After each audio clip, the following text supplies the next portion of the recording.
Now to our other top story. Honolulu's mayor predicts the city will face a budget shortfall of more than $100 million next year. And he's making major cuts to the city's construction plan to help balance the budget. The exclusive story from KITV4's Keoki Kerr. Keoki.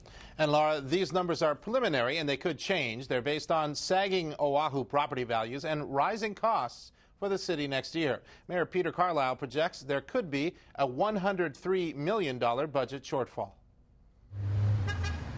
Just yesterday, the mayor and other top city officials held a news conference showing off some of the city's 24 new fuel-efficient buses. But the city will have to reduce large purchases like these because of a projected $103 million budget shortfall. The mayor says the budget will be cut in all kinds of ways. Careful review of overtime, careful review of new hires, freezing of new hires to the extent possible. All of those things, hiring at the bottom rather than from the top, making savings that way. All of those things, and finding efficiencies and seeing if there's waste.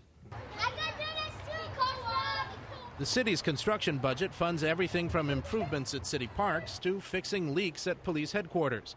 And Peter Carlisle wants to reduce that budget by 55% from this year, down to $125 million at the advice of budget planners. A letter just went out to every director in the city and county that that's what we're going to be stuck with and that's what we're going to do, unequivocally.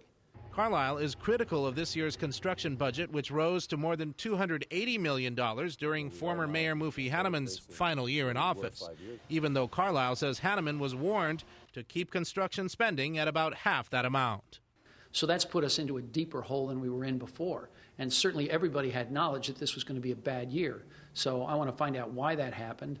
Should it have happened? And we're going to be paying the consequences of it now or into the future. This year, the city's construction budget for highways and roads, including rebuilding roadways, is $126 million. That's the same amount of money that Carlisle wants to spend next year citywide for all projects.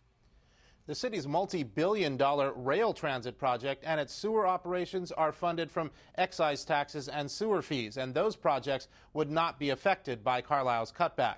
Carlisle rules out raising property taxes to fix the shortfall, and he also says he'll do everything possible to avoid extending city workers' furloughs into the next fiscal year that starts July 1st. Laura, back to you.